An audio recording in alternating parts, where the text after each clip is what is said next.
Good morning, everyone. Ooh, that's better.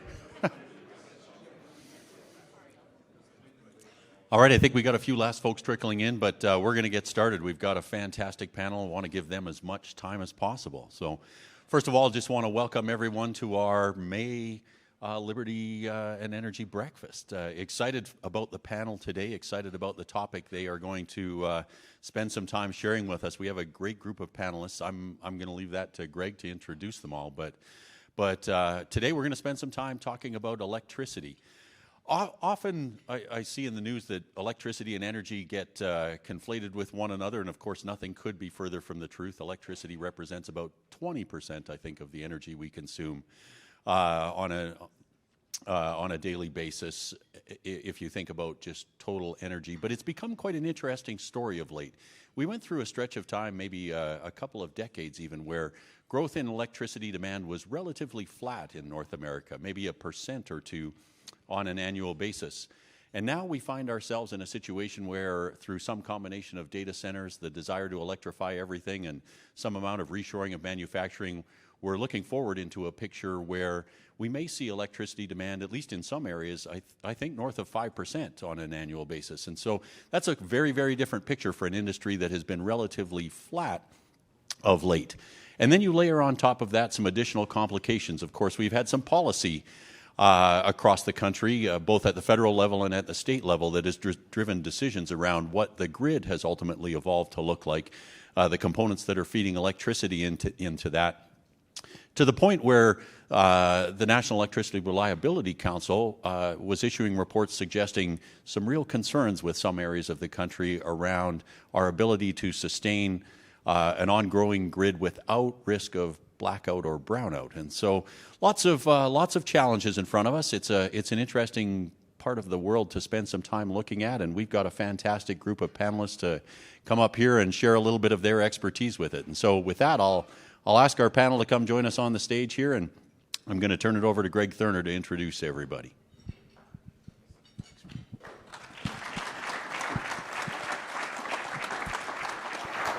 Good morning. Good morning. Is mic on? Okay, great. Thank you for that introduction. And Ron asked when I was ready to take the stage if we were fired up, and I thought to myself, well, the generators are fired up, the power marketers are buying gas and selling power. There's probably a joke about the attorneys and consultants and what they do, but they're so important to our business, I wouldn't dare make it. And of course, the system operators and regulators are making sure that the fires we start are controlled. So with that, thank you all, my colleagues, for coming to talk about electricity. And it's a timely topic, but what's changed is remarkable, and what hasn't changed has been the same for 100 years. When we think of the vertically integrated utility that serves us in this particular region, that vertical integration means that they not only make or produce electricity, but they also transport it through our grid, known as transmission or distribution. And what's changed in the last 30 years is this push towards competition. This push towards competition was an initiative by our federal government to enable third parties to sell electricity, open access to us as consumers of electricity. And that requires a certain degree of sophistication. When I say sophistication, I mean not only is the market that enables this competition and customer choice sophisticated, but the consumers who truly benefit from deregulation and that choice and that ability to structure a product that meets their electric consumption needs is also sophisticated. And yet the physics are still the same. And if we do our job perfectly as a panel, as an industry, it's totally transparent to consumers. So with that, I'd like to just spend a little bit of time advancing the slides, hopefully in the right direction, talking about what's changed and what's the same. As I mentioned, starting with vertically integrated utilities, they still exist today and in this region. Competition at the federal level enabled anyone to develop a power plant, connect to the grid, and market their electricity and earn on that marketing of electricity based on a market rate of return rather than regulated rate of return. When we think of regulated rate of returns, that are earned by vertically integrated utilities, think about someone who makes an investment on your behalf And for every dollar that's reasonable and prudent, I'm going to use those words a lot. Reasonable and prudent are not usually part of my vocabulary, but as regulators and industry participants, it's part of our ethos. Any dollar spent on our behalf of consumers of electricity, captive customer base served by a regulated or vertically integrated utility, earns somewhere between 10 and 14%. So just to show of hands, if you could, by writ of law, earn 14% in perpetuity on your personal investments, would you enjoy that in this era? Yes? All right, great. Well, I'll introduce you to our regulated utility panelists in just a moment. There's a trade-off with that investment, though, right? Because reasonable and prudent has to be in the eyes not only of the consumer, but those who are watching out for the consumer, allowing us to enjoy electricity as we choose without concern of that investment being in our best interest. So we have a regulator, a former regulator in our presence, who now works for the PJM ISO, system operator, administering markets, growth of the grid, and infrastructure that supports it, such that both vertically integrated utilities and competitive market participants can work in harmony to deliver a power solution. So that's about a 30-year pivot. We started this in the 90s. We've come a long way.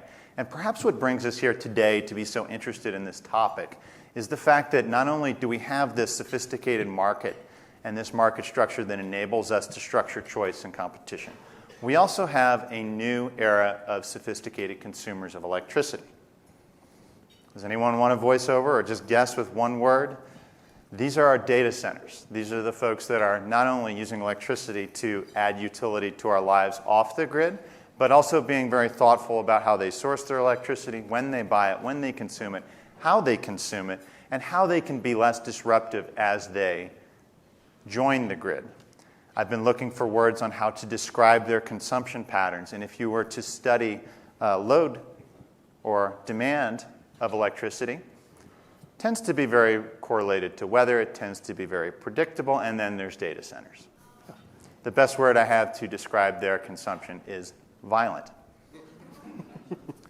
And it's tough to say those kind of words when these are our best customers, large consumers of electricity, those who have a very interesting and dynamic way to use electricity when compared to that of the individual consumer.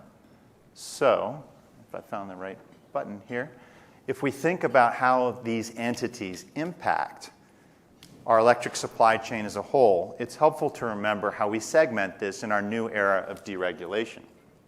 You'll see here boxed together the vertically integrated utility. That entity, as I mentioned, produces electricity, transports it, and in many instances sells it to us. So where do we fit competition? Competition is well suited where there are strategic choices to be made in how you conduct your business. And this is what hasn't changed in 100 years. We will always need the grid. We will always need metallic cable to send electricity at the speed of light from its point of production to its point of consumption. Comparatively, there are many different ways that we can generate electricity. There are many different ways we can structure the sale of electricity. There are many different ways we can consider how we procure fuel and how we sell power, and when we do those activities such that we as competitive market participants can earn the highest rate of return the market can afford. Does this mean that regulated utilities can still generate? Absolutely. And in fact, remember those words, reasonable and prudent. My friends from the regulated utilities, and there's many of them here, I'll let them disclose when they cut their teeth at those regulated entities, I being one of them, can certainly generate electricity, and in fact, they earn a fixed rate of return on their generation assets even if it doesn't run. Does that startle anyone? Is anyone concerned that we have these assets that we're paying for as consumers?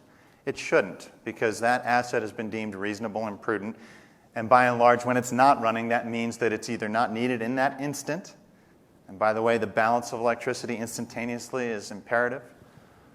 It also may mean that they've interacted with some of our power marketing friends, the folks on this panel who buy gas, sell electricity, or perhaps use other fuels as whatever their competitive strategy may be, to replace that capacity for a certain period of time if it's more economic to do so. In fact, that reasonable and prudence extends to their purchases and sales, which don't impact their earnings. It solely allows them to demonstrate not only to the market but to the regulator, that they are acting in the best interest of a captive customer base. And in many instances, we are still served by a vertically integrated utility. How many of you are Excel customers? How many of you are former Excel employees? Very good. How many of you are former or current regulated utility employees? Yeah. Starting to get a feel for the panel before I introduce them as my close colleagues and friends. Nonetheless, this system still works and in harmony and likely with very little notice from its consumer base, and that's the idea. Provide reliable, continuous, affordable electricity and leverage the ethos of competition to develop new solutions and allow those market participants to earn based on the prudence of their decisions and business models. So we talked about how there's only one way to make electricity, and there will always be a regulated grid. The reason being is it suits the definition of a natural monopoly quite well. I show for you here a three-part test. Are there high barriers to entry, minimum efficient scales, and increasing costs to consumers with competition? I like practical examples because this is straight out of an economics book. High barriers to entry to start a utility are what?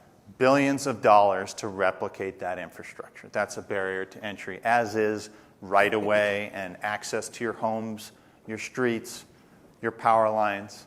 That is a barrier to entry that we protect within a vertically integrated utility. There's a minimum efficient scale, and if I got a wild hair and wanted to start a Gregco, a grid would be a horrible place to start. Because if I built that grid and I only had 2-3 consumers, of course I would have all the expense of carrying the existing grid and only a small customer base to defray it. And finally, let's pretend that Gregco worked and I started that second grid, that choice that allows you to choose between grids as an alternative to a vertically integrated utility. I would have double the infrastructure and half the customer base if I was perfectly effective at recruiting half of you to join Gregco as a consumer. So my rates would have to go up by 4x. Double the infrastructure, half the customer base. We protect this as a vertically integrated utility and encourage competition where we can take strategic decisions and make strategic investments to provide alternatives not only to the vertically integrated utility, but to the consumers, the sophisticated consumers, of which some of their representation, both attorneys and consultants, please raise your hands, are seated here on the panel.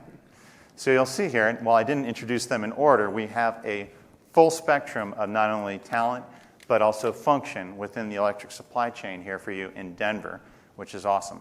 In a moment, I'm going to introduce them and how they really just impress me continually and uniquely. But before we think about that, let's think about the challenge that this collective system is facing. As I mentioned, the electrification, growth of data, and in some instances transportation and other electric demands, is on the upward trajectory. Ron had mentioned it earlier. It is tremendous to think that 5% annual growth is possible in this industry. This was once coupled with GDP. 2% growth was considered stout over the last 40 years, and not all regions achieved it.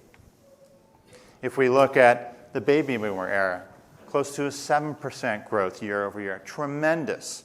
And to think that we're facing that again exclusively not from new housing starts, but from new data center starts, is a call to action for both competitive markets and vertically integrated utilities to deliver a solution that services all without exposing the rate base, the captive customer, everyone who raised their hand as a vertically integrated utility consumer, from speculative decisions, because that's where the competitive market really shines, making those investments and opportunities. So with that, we'll go down the panel, which again is, I've worked with each of these individuals, but I don't know that all of them have met each other, so it's really special for them to have me here, or for me to have them here. I'm just the moderator, so that backwards.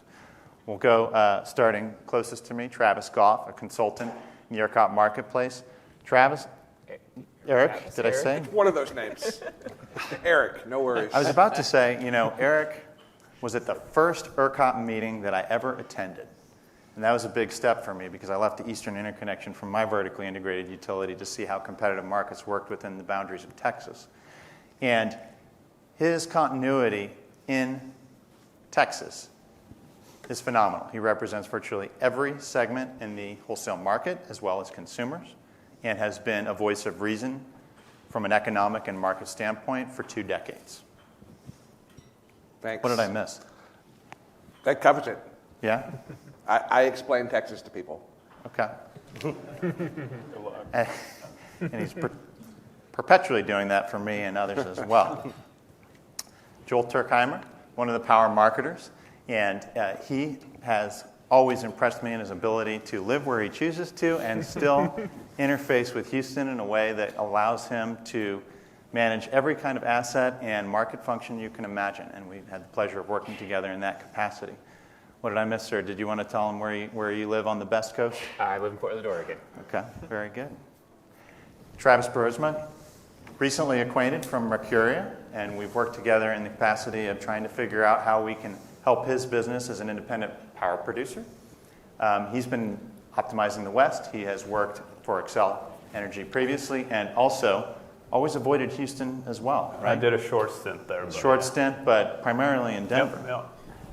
Terrific. That is a very, very difficult thing to do, and I'm sure most of you in this room in the energy space have enjoyed time in Houston, myself included, but currently enjoying Denver much more. Jason Stanek served his government not only at FERC, but also now at the PJM Interconnection as executive director. PJM is like ERCOT, an independent system operator that operates 13 states. Yep. The District of Columbia, and if I'm not mistaken, almost a third of the load in the continental U.S. Is that right? That's right. So tremendous marketplace, one that is very comparable to what we see in ERCOT. And in both instances, they make the seams between vertically integrated utilities that operate within their space and competitive market participants just gel. And it's a really carefully orchestrated task. Not to say that my friend Noel Black, head of regulatory for Southern Company, doesn't have his own challenges and successes representing vertically integrated utilities, including generation assets within the Southern footprint, which has changed since the completion of your latest nuclear unit. What states does Southern serve now? On the retail electric, Mississippi, Alabama, and Georgia. Then gas is Illinois, Virginia, a little bit of Tennessee, and Illinois. It's in Georgia as well. So then we have assets in like 30 other states. So and full disclosure, I am going to probably be contrary to every freaking thing you hear up here today, and I will try my best to explain why. After 31 years of basically fighting against all these nasty words Greg shared about captive, and every loaded word he said is how I've spent my entire career, frankly, pushing back against these concepts, and it's true, I do push back against these concepts. I'll try to explain that to you why. Fighting for the customer at the end of the day. And that sounds weird in a monopoly situation. I'm not afraid of the word monopoly either. So this should be fun. I look forward to this conversation.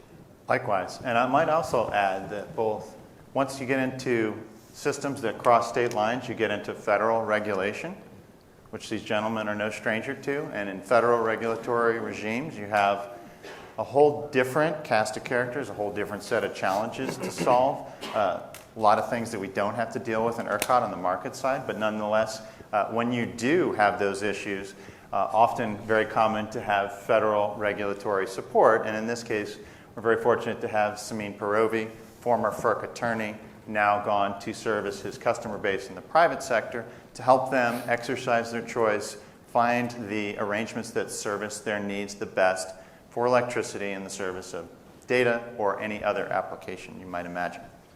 So let's look at this load that we're talking so tenaciously about. There it is. You'll see here that we have a load forecast from PJM. And you have both historic load growth as well as forecasts. And you might remember I said earlier that we're here to discuss how we come up with solutions from a power generation perspective to not only serve the need, but also make certain that we protect the captive customer from speculative investments where the market or competitive generation or independent power producers serve best. So Jason, tell me a little bit, how would you like to characterize the load growth in your region? It's interesting, and good morning, everybody. Great to be here. As Ron mentioned, he kicked off saying we're experiencing load growth that we've never seen before. Back in 2017, I had some PJM executives testify before Congress expressing concern that we were seeing anemic load growth. In some cases, load growth in our region was actually declining. Obviously, coming out of COVID, and more recently with these projections, 2024 and 2025, we're seeing demand on the system increase astronomically. So from anemic to astronomical, 2024, we saw like roughly 2% annualized load growth. Now it's going up even more. We know the culprits. We love our customers, but these large customers are coming online and coming online quickly. Today, the load that we have on the system, and we have about 1,300 power generators on the PJM system, largest system in the United States. 4% of our demand serves data centers. In 5 years from now, we're expecting that to triple. We've made public our concerns that heading into next summer, by June of 2026, we could see resource adequacy concerns on the system. And I don't have to explain to you what that means.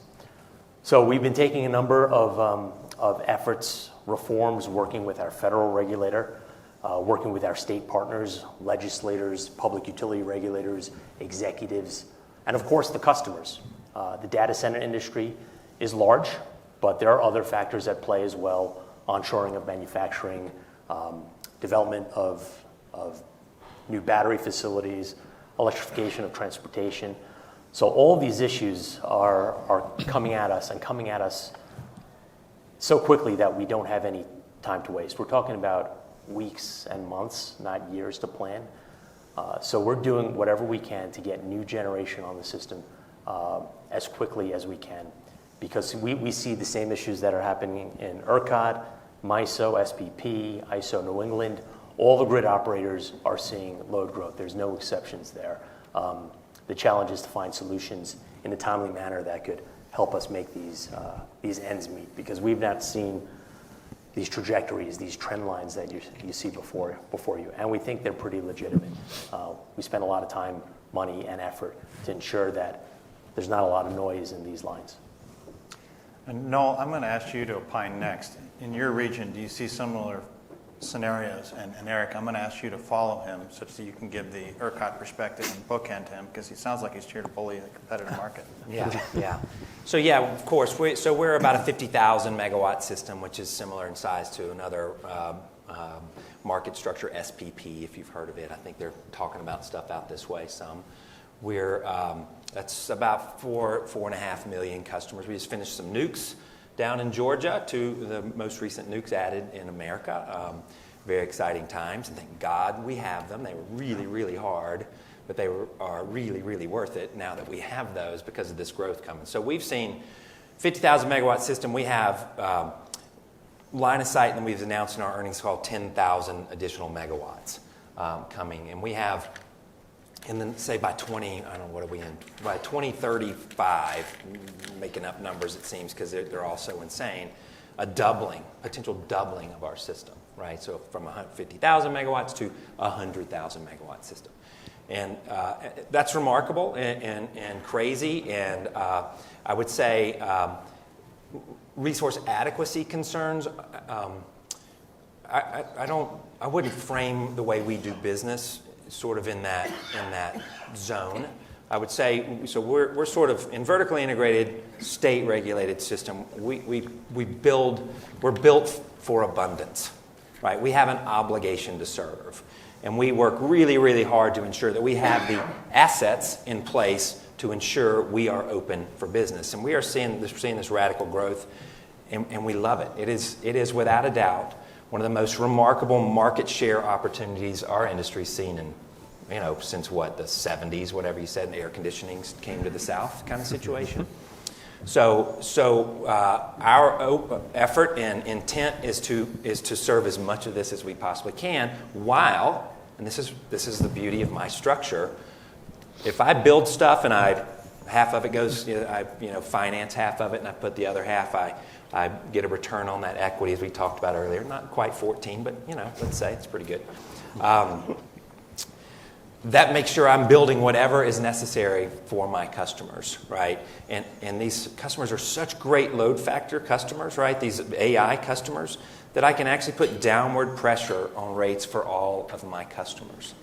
So not only can I serve the load, but that notion of abundance, and I'll probably come back to this because I think it's really important, and y'all are all commodity types and think about supply and demand, and really critical to understand, I think, in this moment.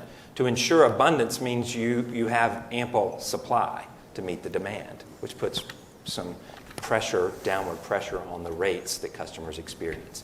That's incredibly important. That's as a monopoly and a state-regulated franchise.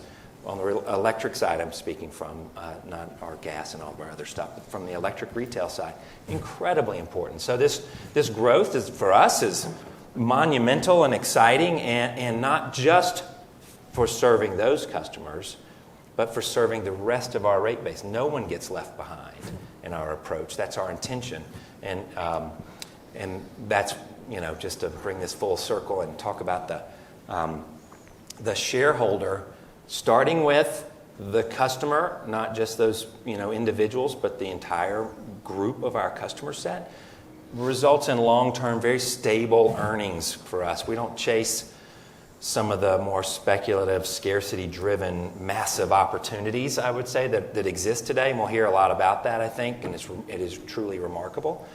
We're all about long-term investment and making sure that we stay abundant and open for business for these customers, but also keeping an eye on and sort of not leaving anyone behind that we serve. Large, small, new or old. So Appreciate that feedback, and you mentioned the utility rate of return, which is often modified by the risk-free rate. As I mentioned, it's guaranteed by the writ of law, and in many instances, competitive power producers chase returns much, much higher than this because of the presumption of risk, and how individual market participants manage it is more pronounced than having a guaranteed writ of law and fixed rate of return. So Eric, take us to Texas. First, if you could characterize the growth. It sounds like we're all circling around the same expectations. And then how is it different for a competitive market participant in Texas? Sure. So Texas has an enormous load forecast over the next several years. We're also seeing the double or the triple. It depends on what month you're in. We might see a multiplier above that at some point. And this is driven a lot by data center growth, but we're also seeing the electrification of the oil and gas loads in Texas as they try to lower costs. We're seeing new growth across industries. We're seeing new chip manufacturers, new battery manufacturers. We're seeing lithium processing facilities being built in Texas. It's just across the board, but it's primarily data centers right now. And a lot of that is AI, but it's not just AI. The growth in demand for cloud computing is also substantial right now. I tell people in Austin we have those self-driving cars now, and I don't want any latency in the cloud as they're walking around and I'm driving around, right? But we've had the Stargate announcement in Texas, and a lot of that is driven by market structure, I think. There's abundant land. There's easy access to retail contracting, so you can move quickly on your own pace. You can contract for generation. And right now, there's just the need, is the physical infrastructure to have a location where you can consume 500, 1,000, 2,000 megawatts of power in one location. So that creates demand for companies that can bring that infrastructure either through the transmission system or on site to the customer. And Eric, you teased out some things that I want to play off of. What's the highest statutory limit on offer price in Texas?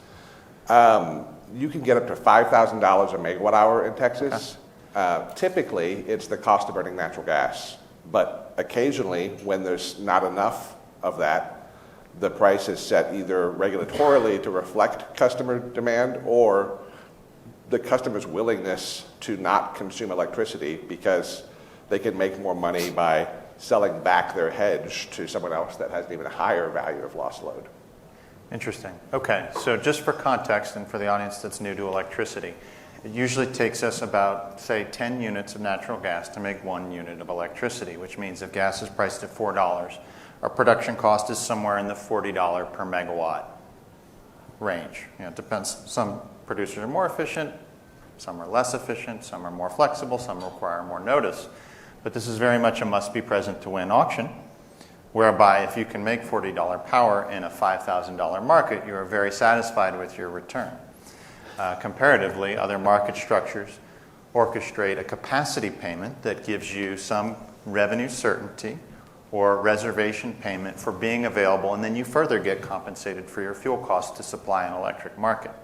I'm going to pivot to the attorneys and the power marketers, and when they're in one room together, it's usually not a good news. But in this case, we can get the benefit of their perspective and how they engage markets to enable customer choice and manage volatility as it manifests in both capacity, reservation payment, and energy only, that $5,000 return. Markets. So who would like to start? I'll go. I run the West Desk at Mercury Energy. We are a Swiss-based trading shop. We own assets. We trade power. Specifically in the West, we have some assets in the Four Corners region in Nevada. To your customer choice question, that enables us to work with different large offtakes, such as, you said it, data centers. That's the buzzword right now. In order to offer them power supply solutions kind of catered to what they need. Some data centers want it, just regular power, cheapest available. Some want it off of a specific unit. Others want a more green solution where they're okay with, some want 100% renewable solar, wind, battery. Some are okay with throwing natural gas in there and no coal. So we kind of work with the assets we have as well as face the market to kind of blend a solution for their needs. And then additionally, similar to Joel, we help take the financial risk off of other market participants. Like, for example, if somebody else signs a data center load with a fixed price and they don't want to wear that fixed price risk, they'll go to the market to try to trade out of that. And if that's something that fits our portfolio, I would be willing to sell them 5 years of financial power at a fixed price, which helps basically lock in their return on that data center deal, and now I wear that risk.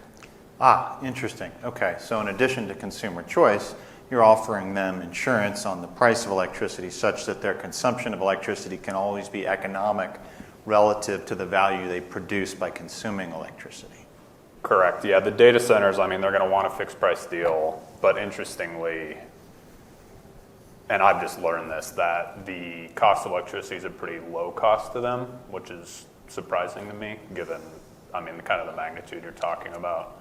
Like at the WSPP conference, a guy from Facebook was on the panel, and we were asking him questions about, if prices, the cap in the West is lower, but using ERCOT, if the price goes to 5,000, will you ramp down your data center?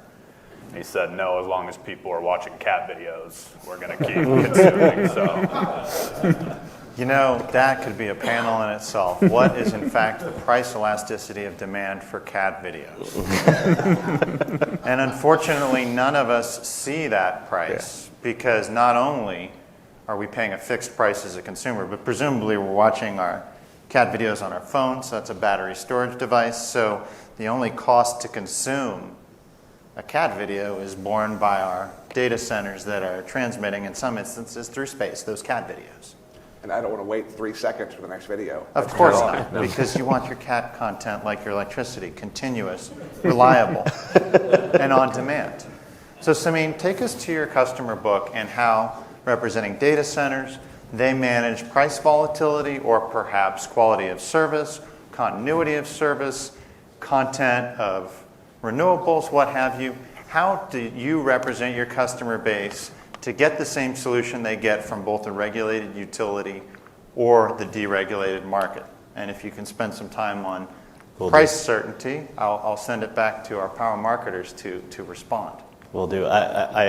First of all, thank you for having me. My name is Samin Peirovi. I'm an associate at Davis Wright Tremaine, as Greg already introduced me.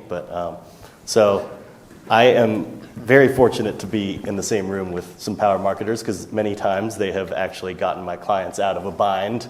So it's an awesome team, that we have. So I think if I had to put data center clients' concerns into 4 buckets, I would put them into these buckets. So first, of course, is supply. We all talk about that. It's not only a question of flexibility, but it's also a need for constant power, and all these data centers also need constant cooling.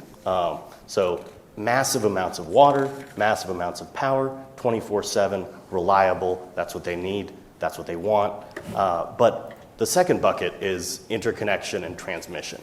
So you can have all the power you want, and it could be as cheap as possible, but without the ability to deliver the electrons, there's nothing, right? So regulatory certainty behind interconnection processes, behind transmission permitting, the construction of transmission lines, delivering that power, that's huge. That's the second bucket. Third bucket would be timing. A lot of these maybe bigger data center clients are looking for quick power, quick turnarounds on, oh, hey, we have a site. Now we need to interconnect our site onto the grid. We need power. Hey, let's get it. So that's a massive concern that I'm seeing with my data center clients. And a lot of the times these data centers take on the construction risk to facilitate that timing. So a lot of the times they are a little bit more nimble than some utilities and ask that, hey, let's just front the costs. We'll quickly build whatever substation you need to facilitate this power, and you can just pay us back through rates. And so that brings us to also cost certainty. That's the fourth bucket, I think, that data center clients are always looking for is okay, whatever I need to pay, sure, but tell me what I need to pay up front so I can plan for it. And if I want to seek for example, a new type of connection onto the grid, for example, co-located load, buzzword. Can I do what that? That buzzword is, if you would. So what we're seeing, and there's a proceeding before the Federal Energy Regulatory Commission, FERC, about this that is ongoing. But essentially, you have usually a large load, or any load really, is going to be connected at the grid at the distribution level. Generation comes to a substation. Substation delivers that power, usually steps it down to whatever load, your homes, businesses, data centers. But a way to kind of undercut that is maybe connecting right by the generator. So why don't we skip that substation, that step down, and just get power directly from the generator?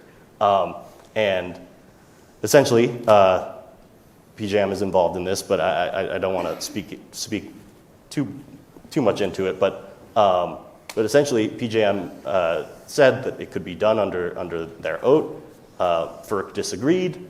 It's a big proceeding right now. There's a ton of commenters in the proceeding, and I think PJM is working with FERC to say, hey, okay, if you don't like our tariff structure right now, we think it works, but if you don't like it now, here are some other ways that we can facilitate this type of arrangement, this co-located load arrangement.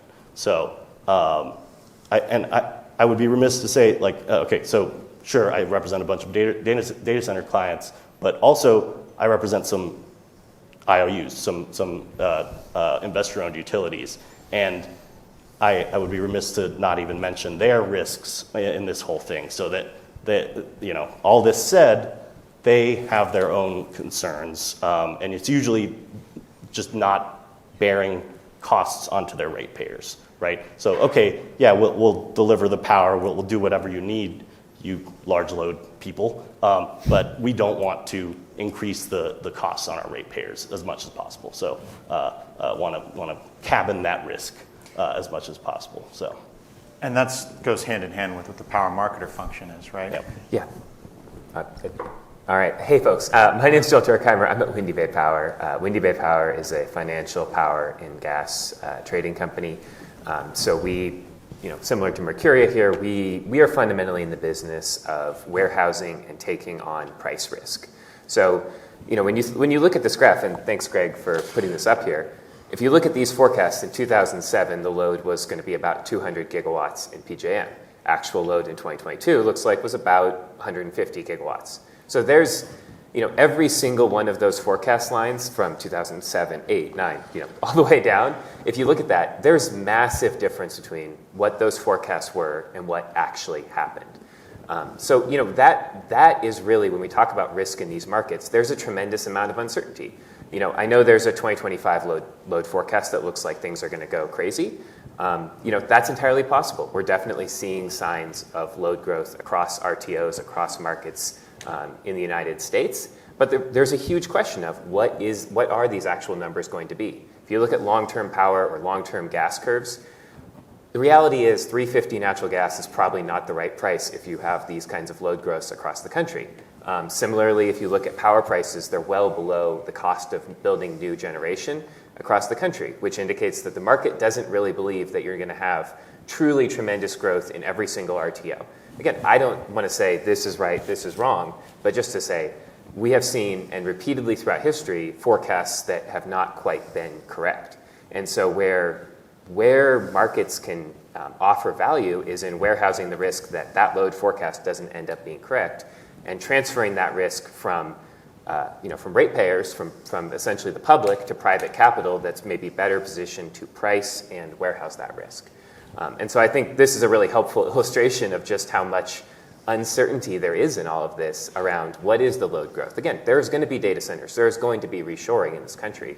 But how much of that's going to be, where it's going to show up, and what is speculative versus what is real, I think is a really open question that you're seeing across the country in different proceedings, different debates, but it's something that really has not been answered at this point. And I think you did a very eloquent job of saying how power marketers assume that risk and perform that function not only for market participants as speculative, but also for market participants who have the obligation to serve, be it through a competitive process or a vertically integrated utility. You provide that liquidity to the extent that they desire it, and they have no reason to exclude you or include you other than furthering their own interests and satisfying their own constituents and stakeholders. So let's take it back to Jason and Noel. I'd like to talk a little bit about, since we just visited financial risks, how we protect consumers from physical risks. And in this context, remember we talked about vertically integrated utilities earn a fixed rate of return on whatever they spend so long as it's reasonable and prudent. When we develop a plan to serve some of these forecasts, which we all agree are speculative, there must be physical infrastructure. Of course, we spent time on generators, but there has to be a certain expansion to the grid to accommodate new interconnections, not only for loads, but also for generators to serve them. And in many instances, that cost is socialized and carried through your rates. How do we protect the customer and ensure that we have continuity of supply for new and legacy customers to the grid? Well, let me begin by saying, following off of Joel, that I would agree. All these forecasts will have some degree of error in them. We do spend about 6 months out of the year trying to perfect them, working with our utilities, our LDCs, EDCs on the ground, because they're the best source of information. They know if data centers are shopping around in their territory and want to connect.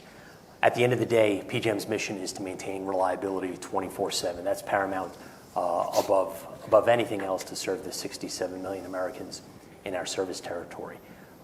That said, we're not a utility that has shareholders or share price.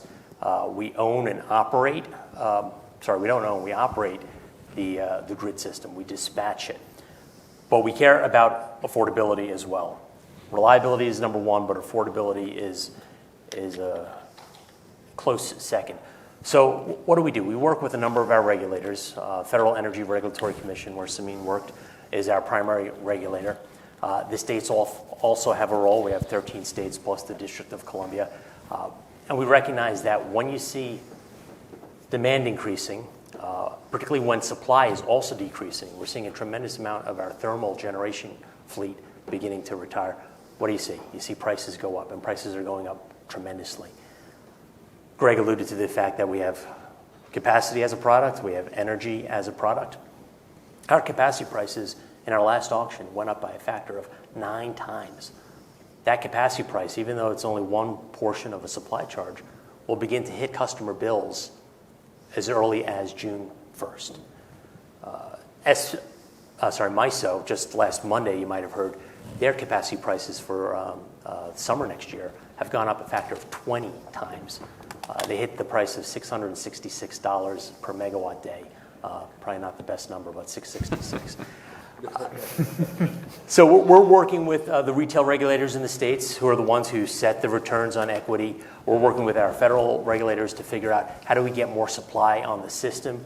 We actually just announced earlier this week a process where we selected 50 projects to effectively cut our interconnection line with a commitment to be in service, online, producing power by 2030, 5 years. A lot of the awards went to natural gas generation, but some also to battery storage and wind projects as well. So we're fuel agnostic as a nonprofit. We try to do our best to maintain independence, but we do keep the customer, and our states don't let us forget it, at the heart of many of the decisions that we make. Okay, so at a very high level, sort of this risk question is, I think, fascinating to hear. So back to the way we think in our strategy and our structure. We think about electricity as a necessity, not a commodity. If you start there, the decision-making that you do and the processes that you sort of execute are, I think, radically different. Let's keep this spectrum theme going. So necessity, commodity. Abundance, scarcity. Simplicity, complexity. And thank you for setting this panel up, because you're highlighting the spectrums in a beautiful way, because I think that these guys, thank God, understand all that complexity. I'm from Mississippi. I like simplicity. So I'm going to stay right there. I think there's also accountability in this structure that I have. And that sounds weird because we're a monopoly, versus, I'll be generous and say, fractured accountability. If I screw up and my customers pay for something that's not used and useful or just and reasonable, my regulators come take it out of me. And I have lived this in the tunes of billions of dollars on projects that are not used and useful. So if there's this notion that my structure is protecting the shareholder and from risk, I will disagree violently with that position. It was on. Can you go back to your comparison chart there? I think it was on your chart again. You loaded this thing up. Risk. There you go. Go. Back the other. Sorry. There we go. One more. Right there. No shucks. Go to the next. Where the hell is it? There's a delay there. The comparison. Here we go. It says that the utility has risk or something, or there it is. Stop. Risk on investor, not customer. BS. Because in a scarcity structure, when prices blow out, he just said who pays for it. The customer pays for that.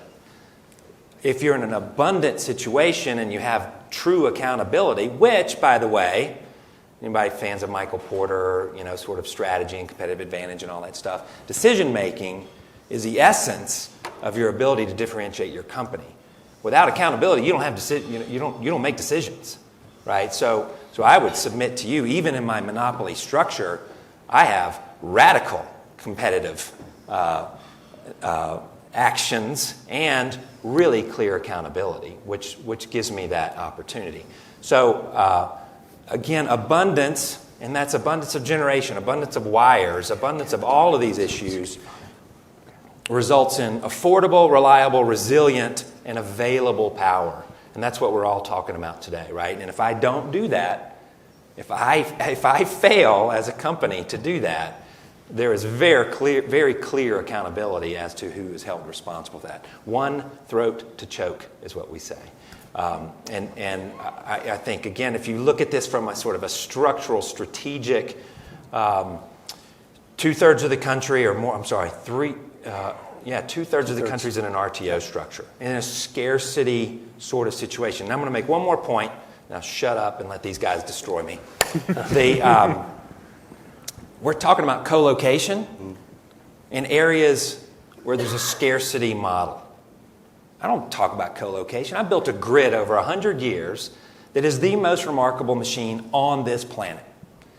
Envy of the world. It's available, it's affordable, it's reliable, it's sustainable. Right? That grid in the co-location conversations that are occurring is because they can't get served by that grid.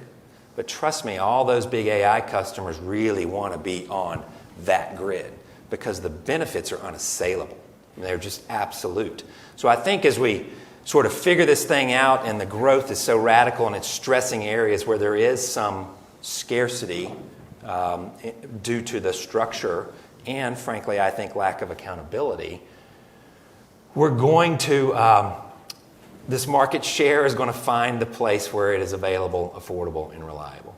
That's my view and my excitement over this moment. So, sorry for all that. I just had to be contrary to all my teammates up here. No apology needed. And I think what we've heard, and before we close, I'd like to go through a few more issues. We've got about 5 minutes. What we've heard is two divergent models to achieve the same goal, and that is just right size the infrastructure. If you think of this in the context of, is it Goldilocks and the Three Bears? Not too much, not too little, just right. Somewhere in between scarcity and abundance, such that our society as ratepayers don't overpay for electricity, enjoy the benefits they need, and have the choices when they demand them. So let's talk about supersizing that infrastructure, because I think no matter what load growth scenario you subscribe to, we all agree it's going to be higher than what we've seen in the past. And to do so, we need to expand this machine such that divergent market models can deliver the physical power that our new consumers of electricity ultimately want. So in Texas, there was recently some initiative and now clear direction that they're going to expand to 765,000 volts. That sounds like a big number. We call it 765 kV. If you think of voltages, what you consume at your house is, of course, 120 volts. And what is distributed to your home is somewhere in the 13,000 volts. And what we use to transport electricity long distances is somewhere between 230 and 500,000 volts. We are doubling, if not tripling, that capacity, specifically in West Texas, to enjoy continuity and movement of supply to demand within Texas with less impediment. So with the time we have left, which I think is probably down to about 3 minutes, let's go down the panel and talk about what grid expansion means to you and how it improves your stakeholders' business, however you wish to take it. Let's talk power from a grid portability perspective. I'm going to quickly hit two topics in that time, or on my share of that time. I think the best way to summarize that competitive markets versus regulated utilities is nuclear power investments in Texas and Southern. Southern kept going despite cost and time pressures. NRG stopped because of those cost and time pressures. Southern now has to deal with the implications of that. NRG doesn't have the nuclear power plant because it was on the investor risk. So that's a great way to summarize at a high level the distinctions and outcomes.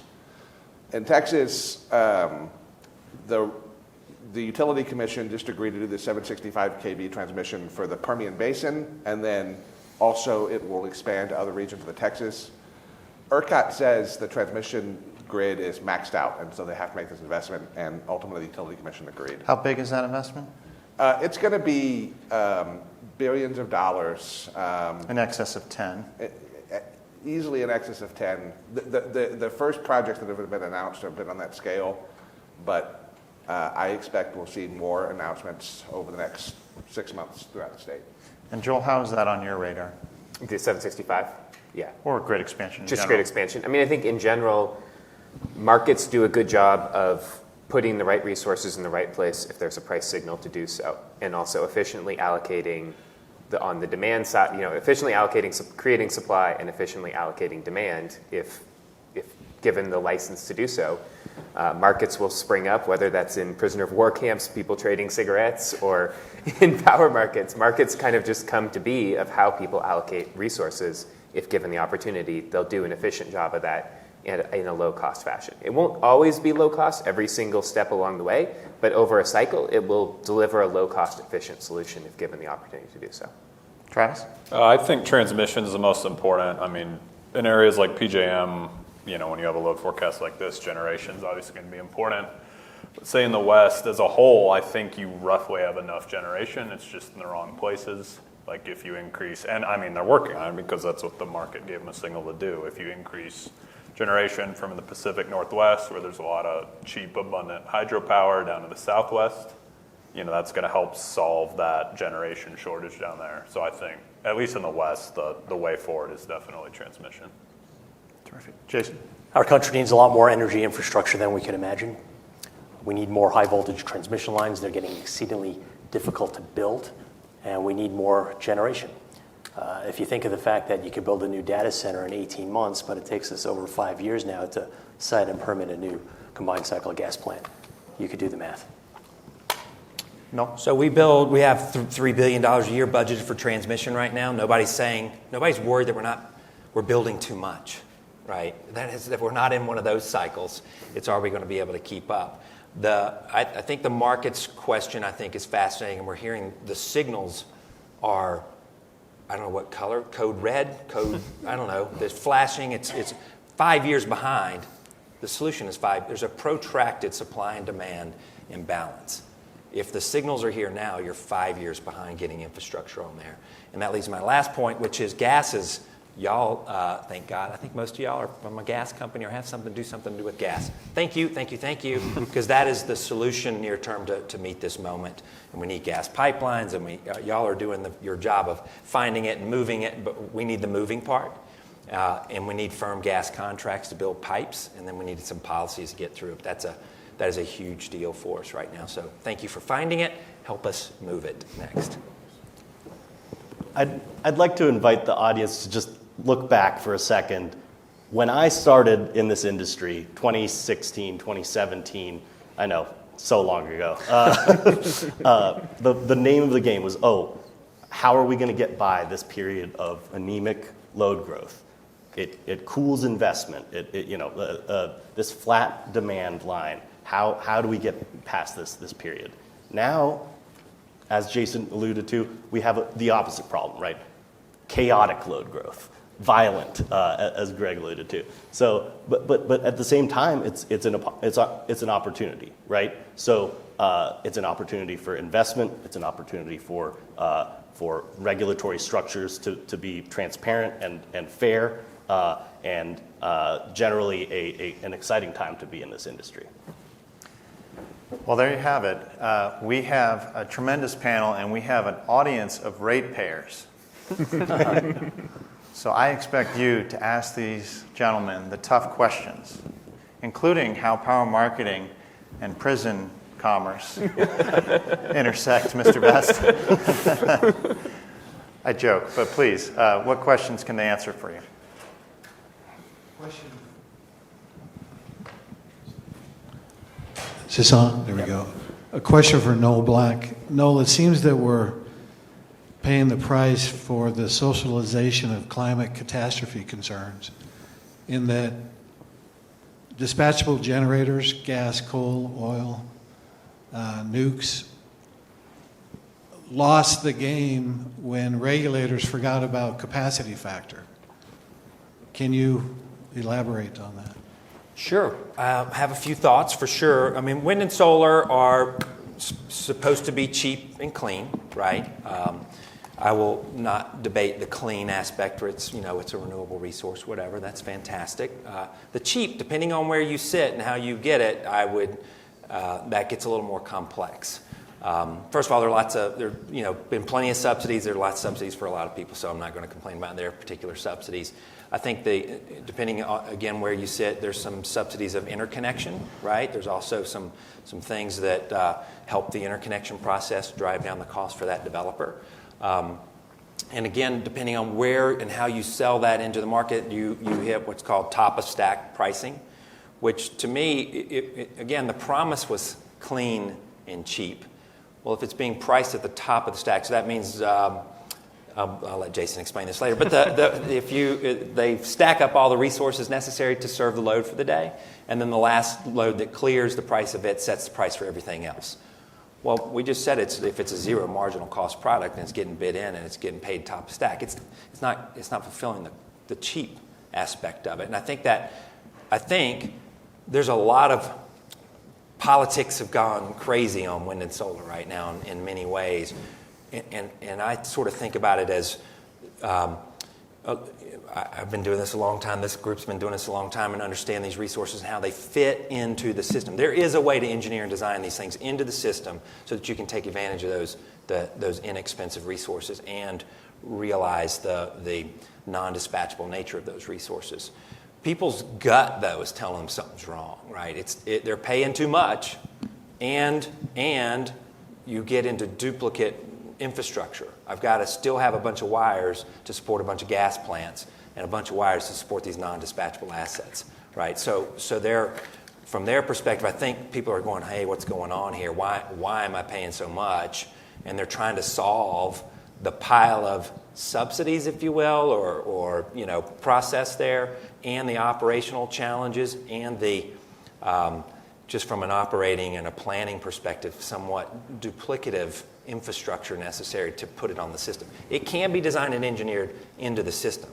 That's what I do. That's what my company does all the time. We realize all resources have strengths and weaknesses operationally, financially.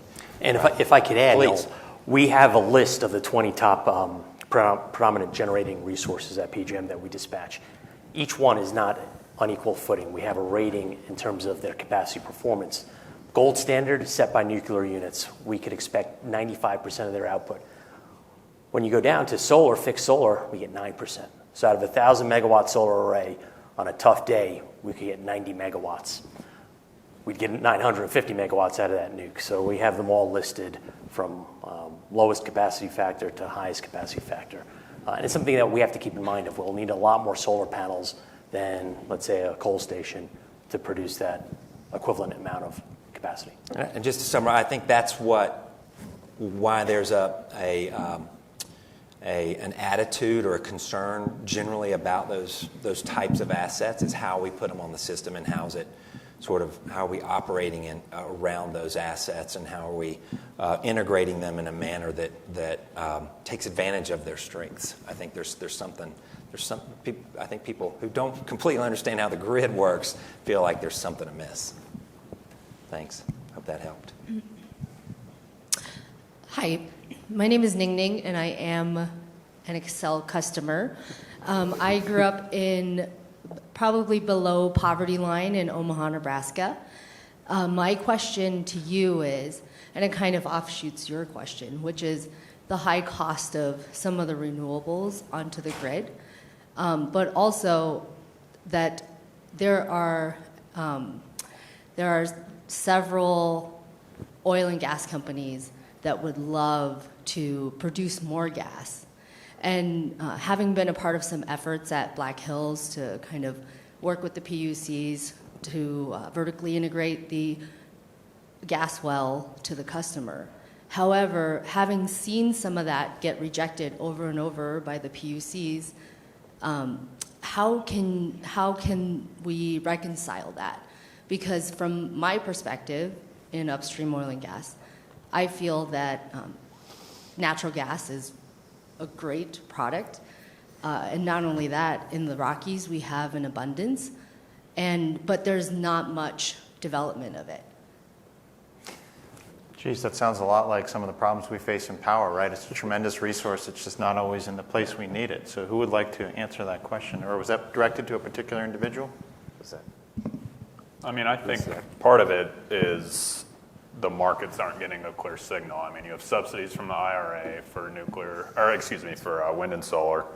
And a lot of the state PUCs, you have RPS, which is a renewable portfolio standard, that a certain amount of, say, Excel's power has to come from wind, has to come from solar. So, kind of with those constraints on it, it's hard to build cheap natural gas. Like, the market signal is not, especially right now, is not telling you to build wind and solar at all. It's legislative type forces that are pushing that, at least in my eyes. Yeah. I think there's a policy question there around, what is both the policy at the PUC level of saying, can you do this, can you not do this? If that was in Texas, knock yourself out, build the plant, find a customer. If that's in, I live in Oregon, not so easy, leaving aside even any questions around climate change or, the environmental side is just purely the PUC isn't going to allow you to have that same flexibility. So there's a policy side, both on, as I said, on the PUCs, whether they're going to allow you to go find a customer and compete, and then there's going to be an environmental side. And I think both of those are policy questions that really have to be answered at the state level. I think that Texas is probably the extreme of market flexibility in allowing people to show up and do what you can permit, and pretty hands-off about all of that. But I think the Texas story is worth spending a little bit of time on, because I think it has led in part to the data center boom. So the easy interconnection for wind and solar let investors in wind and solar take curtailment risk on their own, so they could make less money, but then there's too much power on the grid, which led to lower prices in West Texas, which led to an attractive place to put a lot of new load because of lower prices, which now is driving investment in natural gas infrastructure in West Texas.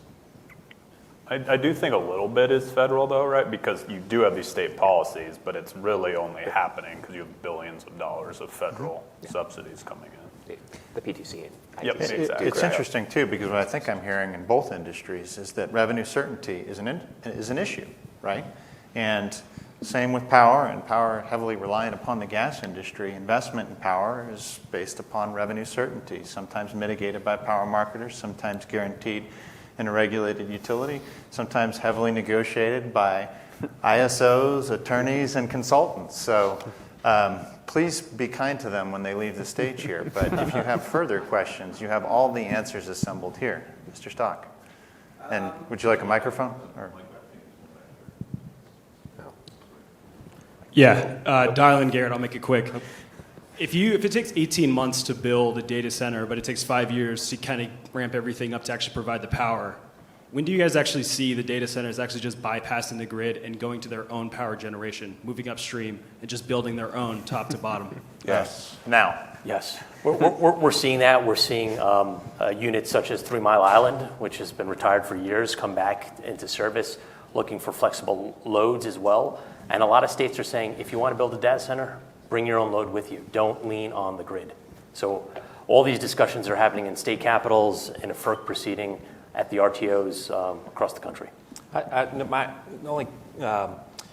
The difference with the grid, if you connect to the grid, it's not 1-to-1. Here's 1,000 megawatts, I got to go build 1,000 megawatts. It may be I need 250 or 500 megawatts because I have 50,000 other megawatts that the load shapes are different, right? So if you have a grid to lean on, and we're building a lot of gas and nukes and everything under the sun in our little territory. But I think part of the benefit of the grids is not a 1-to-1 investment. And it's not, in co-location, it's not 1-to-1 investment. It's 1.5 to 1 to get the kind of reliability you get out of the grid, right? You got to overbuild those systems to be able to provide them, even in a 5-year time period, that, the 5 nines of reliability they expect. So do the math on all that. First of all, I only put half in equity, half is debt, and it's pretty cheap debt because it's securitized. Then I don't have to build 1-to-1 in my territory, right? Versus a project with a fairly high, return expectation, and it's 1.5-to-1, maybe 1.2. I don't know. Somebody's an engineer can figure that out. But it's not. You have to overbuild to be able to serve it because it's not. You're not going to get 100% reliability out of those machines. So deep pockets are required, essentially, right? So for the co-location, yeah, I think so. And I do think set aside certainly have deep pockets, but they also have expectations of reliability and resilience, which is where the grid comes back again, right? It's really hard to replicate that grid. And that's a consumer choice, right? If the utility solution isn't timely, then perhaps that incremental investment is worth their while because their economic utility of consuming electricity exceeds weight. Time is money. Yeah. I had another question. First of all, I'll say I recognize it's 9 o'clock, so certainly if you need to sneak out, please go ahead. But to the extent the panel's willing to stay up there, of course, we got all kinds of questions, I'm sure. So I have a couple. So in the case of Southern, we were able to get to a situation where we could build nuclear. That seems to be a more challenging proposition elsewhere given market dynamics. We don't have a price signal for somebody to invest in a nuclear power plant as baseload capacity, but view that as an important part of power generation going down the road. So how, outside of a market like that, do we get to a place where we incentivize construction of a nuclear power plant? That's a really great question. They've got higher cost, longer lead time, and we talked about time is money. I'm sure that, these data centers would love the 95% uptime that we talked about, PJM uses. But you don't want to have to wait for all of the federal approvals, everything else. The first project is going to be behind schedule, and it's going to cost too much. And if it's the modular promise, then maybe the 7th project is cheap and easy. But how do you get to the 7th project if the first one is too expensive? So markets, in theory, can solve that problem by creating, complex financing between the different people that might want to buy those different projects, or the people that are selling those might offer financing deals to allow a variety of buyers to share that risk, or you could just insure that in outside of the buyer or the seller. So there are lots of ways to do it through competition. But at the end of the day, like I said, when there was the big push several years ago when natural gas prices were very high, Southern kept building, took the risk as dealing with the consequences, but you have your nuclear power plant. Texas investors took that risk, and the investors stopped, and that's the core difference. And it's a 60-year asset, is that right? Well, yeah, for sure. I mean, off probably 80. I mean, they're just. I mean, the ones we have on the books now, they're recertifying everything in the country right now and uprating all of those. So I don't know that any nukes coming back online. They've been closed for 5 or 10 years. So they'll be here. I was going to say, I'm not sure the market will drive nukes because they're a high cost solution to the problem. The answer may be build combined cycles for at a quarter of the build time and a tenth of the cost. That just may be the more efficient answer. Yes, it has a higher fuel cost along the way, and yes, it doesn't have the 80-year life, but to the extent you're trying to create a low cost solution, the answer may not be to build a nuke because that just may not be the efficient outcome. Hi, my name is Terrence Chatchula. 2 questions. Can you talk about the grid failure in Portugal, Spain, and France, and maybe the causes and the fallout from that? And why is it so hard to restart a grid? Why can't we just restart it like our cars? I'll start with the black start question. Having been trained to restart a system, there were a few questions about overbuild for data centers. And overbuild for data centers is required when you're off-grid to make certain you have enough capacity not only to serve the load, but also to flex with the load such that that immediate supply-demand balance is always achieved. When you start from a black start, which is essentially no gen, no load, first of all, it's complicated because You need power to make power. And there's a select set of resources that are qualified to do that. And then the other cumbersome problem is you need load to run generators. And that needs to be balanced. So the ISOs and the vertically integrated utilities run and test every year and certify people to do this, such that you can add back strategic units that have proximity to gas, that energize the nukes to keep them online, and then thereafter put together a puzzle that has been scattered all across the table, which is not my strong suit. I can tell you as a Black Start operator, it usually took us 7 to 8 tries in simulation. I don't know that I know what I don't know about the issue overseas yet. And I can promise you that every blackout I've lived through, which, the first of which as a career professional was in 2003, the details emerged over the better part of 5 to 6 years. And in that instance, it started with the tree. Did anyone want to opine on what took down the grid at this point? Yeah, I could just briefly what happened on the Iberian Peninsula last week there. Obviously, Portugal, Spain have a connected grid, high solar penetration with some interconnections to France. What they noticed in the week prior was some pretty serious oscillations on the system. One of the ancillary services is inertia, effectively storing some of that energy, and that's typically provided by spinning mass. So you'll have some type of thermal generation that provides that inertia support. It's a concern that we're looking at. We're beginning to study actually what happened in Europe last week. We want to make sure if we see something similar, if we have high penetration of particularly renewable resources, whether or not we could replicate that oscillation on our high voltage lines and prevent potentially a collapse of the system. There is some concern, and it has yet to be fully investigated, as to whether there is a percentage of renewable penetration that would potentially tip in the balance of having more of these events occur more frequently. So it's still under study. I know the authorities out in both Spain and Portugal are looking into this. Fortunately, they were able to get the grid up a lot quicker than they originally thought in terms of restoration time. But it is a case study. If I can weigh in on that too, the oscillation issue is such a key and emerging issue where if there's an oscillation, it can crack a turbine in half. And that would obviously take a long time to recover from. And so you need to design your transmission and your generation to avoid those oscillations from happening in the first place. And then when a condition occurs like this, you need a power system that can ride through the issue until the system operator can recover from it. It appears as though there's less capabilities to ride through in Spain. They have a lower battery penetration. They have fewer of the actual spinning physical mass that provides that actual inertia. And so they didn't have the tools to deal with a situation like this.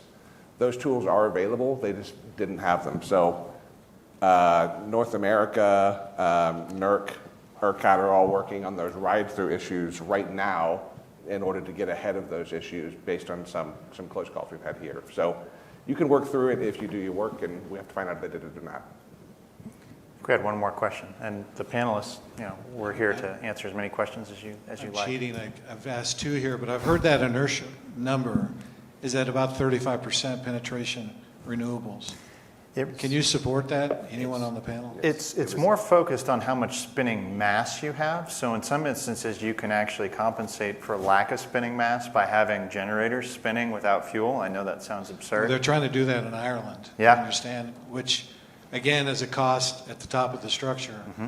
Why would you do that if you can just rely on spinning dispatchable generation? So, but I mean, for me, this story is one where have we reached the limit, the effective limit of renewable energy on a grid because of that oscillation and lack of inertia? I mean, I don't know the stats there, but I would imagine both SBP and California have more renewable penetration than Spain and Portugal. I think Spain and Portugal were about 80% renewable at the time of the blackout. California has hit 100% renewable in the midday. Too, yeah. In the middays. Now, there is a huge amount of battery storage in California that there is not in Spain and Portugal.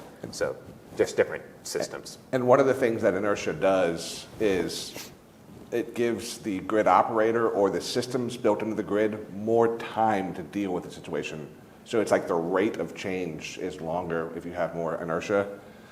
In theory, you can work around that, but the question is how much does it cost and is it worth it versus just having the inertia? And that's one of the core problems we're dealing with right now is what are the trade-offs between that rate of change? Are there other ways to slow down that rate of change? And there's a lot of active research. But we know spinning mass gives you inertia.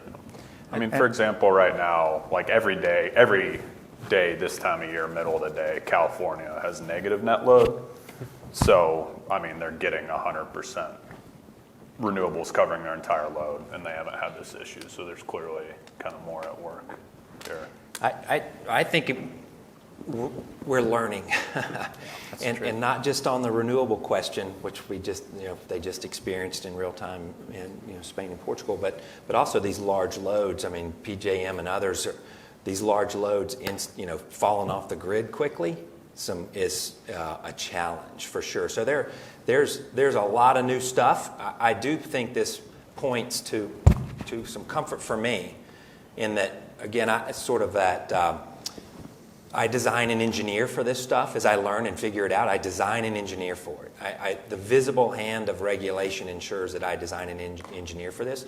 I will say the complexity and interesting thing, and the challenge, I think, for the markets is they got to send signals to fill these gaps. Yeah. And they're always chasing these gaps as we learn, as the load grows, as the type of load changes. The invisible hand of competition doing engineering, that's going to be a fun experiment, I think. I think the visible hand of regulation and design and engineering, I need to live there for a little while to make sure I can get through some of this stuff, because there's a lot of new happening right now, for sure. So it's and that might be one of the more profound takeaways from the panel, right? So we started mentioning that a lot of the legacy gas units are retiring because the commodity they produce is not as competitive compared to some of the alternatives. But historically, the best providers of inertia are steam units.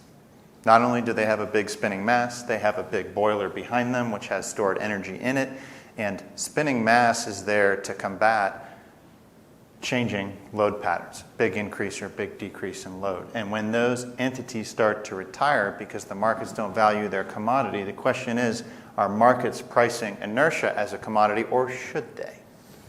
And that's being explored around the world. So the UK and Australia have developed markets for stability, where they've said engineers do a study to say what's the minimum level of stability we need in this region, and then they contract to get that. And that could come from a battery, it could come from inertia, and that could provide an additional revenue source for someone to provide that inertia, or it could be that it's cheaper to do it with batteries, but a market will let us figure that out.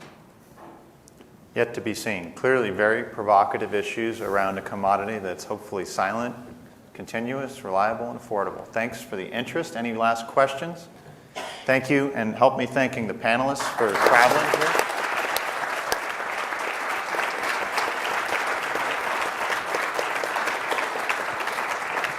Thanks, guys. Appreciate it. Always so fun. Thank you. Yeah.